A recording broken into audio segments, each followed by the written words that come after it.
All right, happy Friday, everybody. It's officially, we are well into July in this hot summer, so I hope whatever you're doing right now, you're in air conditioning. We are on the 7th video of my 30-day live series talking about obstacles that I had to overcome, both internal and external, to get to complete my transformation, to actively move through my transformation. And today's topic is one that I think a lot of us can probably relate to. So see if you relate to this. You're following a plan.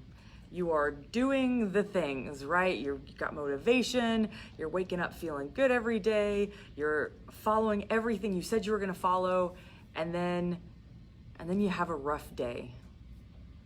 Or maybe you have a rough week. Or maybe you're really stuck. Maybe you're stuck in a global pandemic and you just have rough month after rough month. But regardless, you just have that rough point where you get home and all you want to do is relax. All you want to do is sit on the couch, unbuckle your pants and your brain, and just let it all hang out. And preferably that's with the food of your choice, something that you don't have to think about, right? The idea of having to come home and do the steps that you need to do to follow your plan just sounds awful.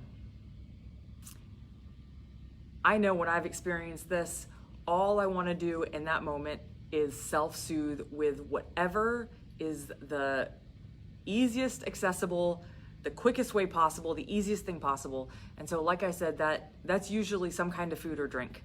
And I can tell you at some points in my life, that food was some kind of sugary food, like Oreos or a Kit Kat bar or something like that.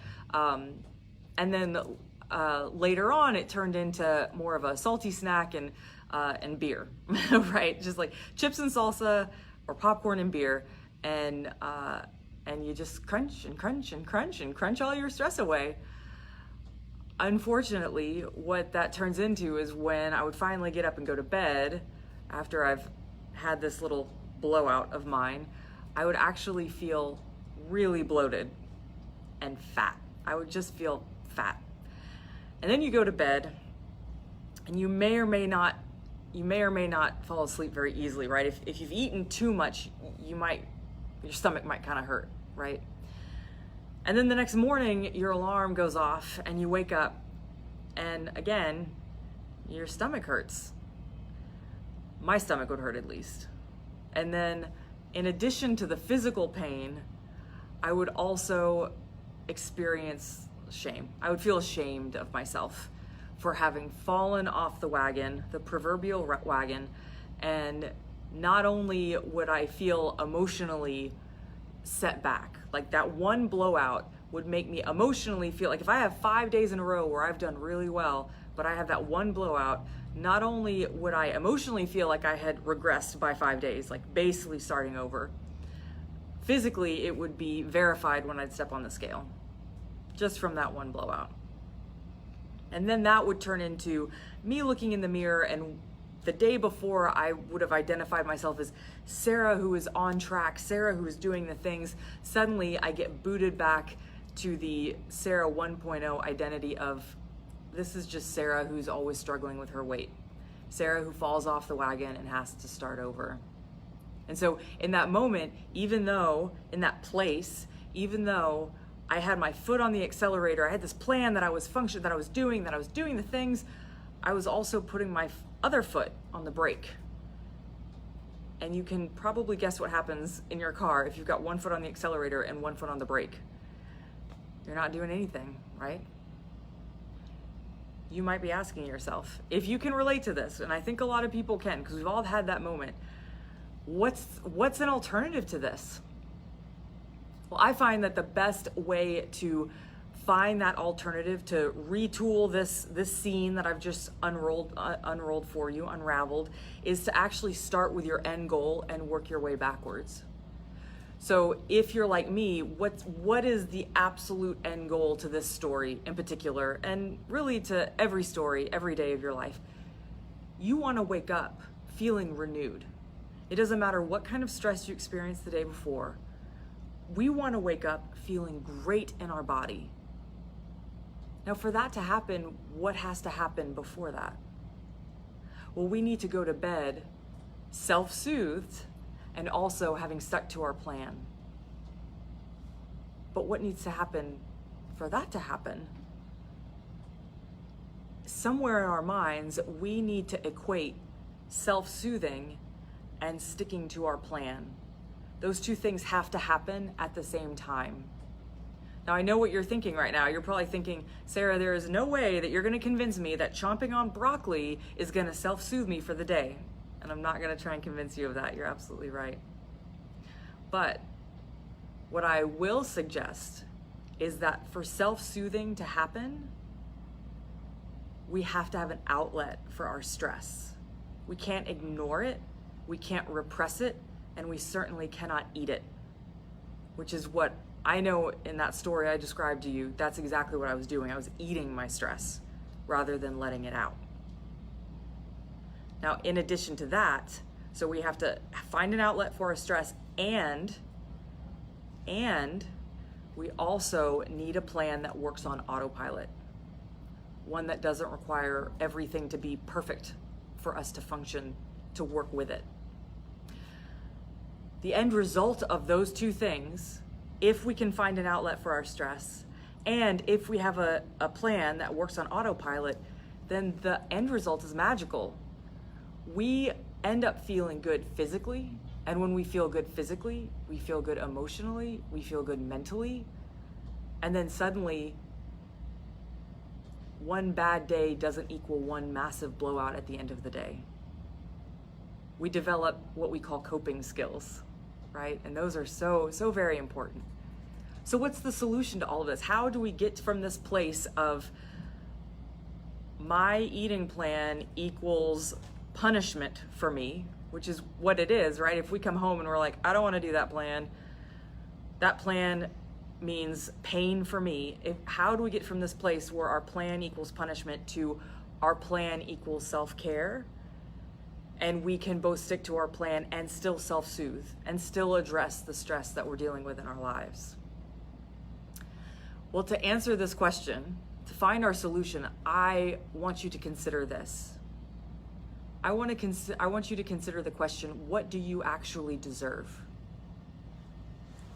Do you deserve that blowout in that moment and the subsequent shame that comes with it? Or do you deserve to be happy every single day of your life? And what does happiness look like for you?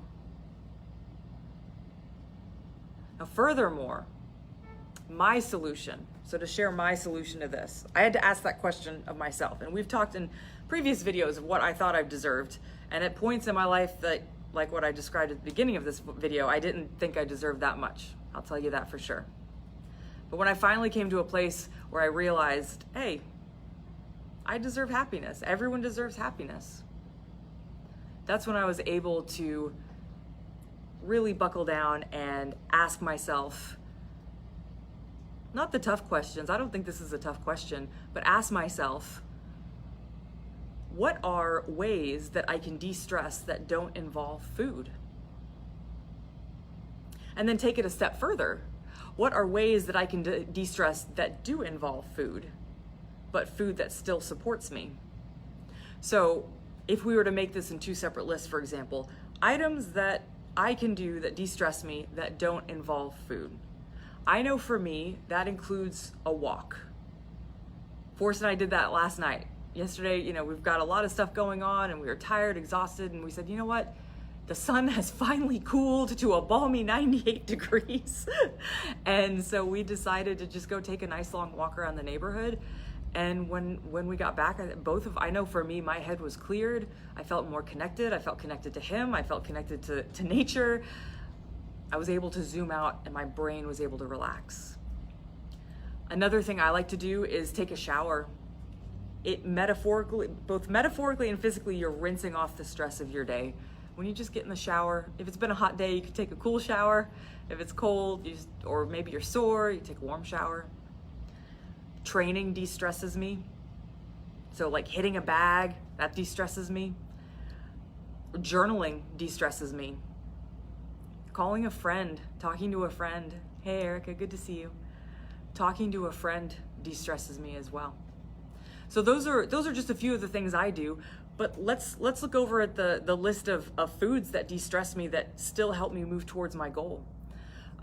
Because in the end, you guys, humans, we naturally self-soothe with food.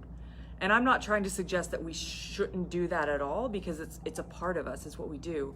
But how can we engage in that in a better way, right? So my list of foods that help me distress include, there's a 0-calorie soda called Zevia soda. It's sweetened with stevia instead of like aspartame. And they've got ginger ale, they've got root beer, they've got all sorts of sodas. That's like a treat for me, and it's 0 calories. So at the end of the day, when I know I've been hydrated and I've drank a lot of water, I might pop one of those open and I feel like I'm getting something special, but I'm not just destroying myself.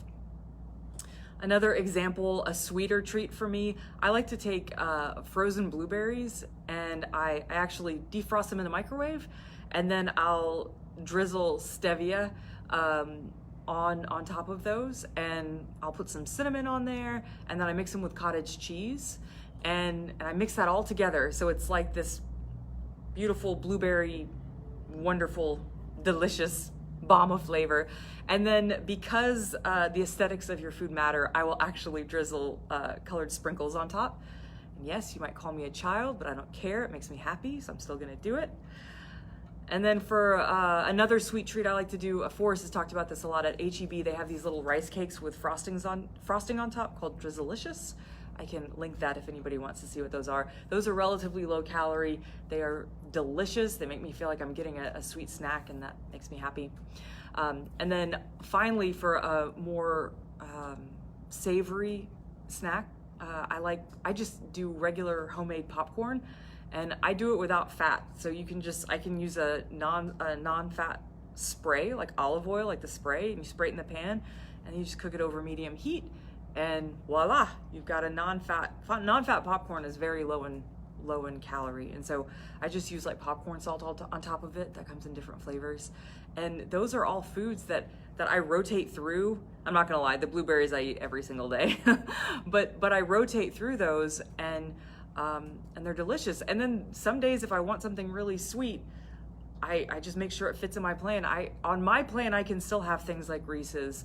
I just don't do it a lot.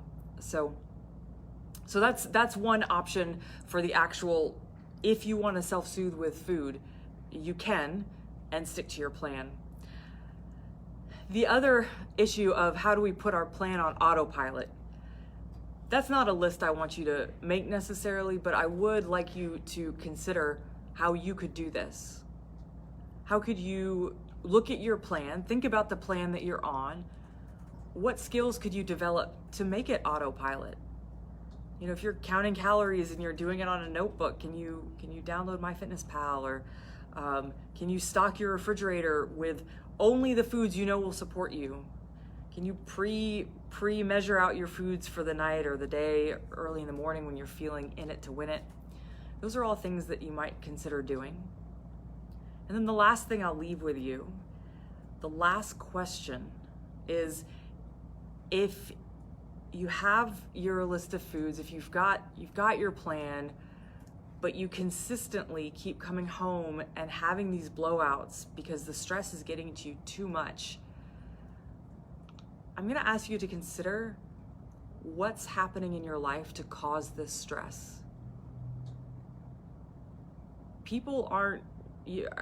I'm just gonna go out on a limb here and assume you are not bad if you're coming home and coping with food. That just makes you human.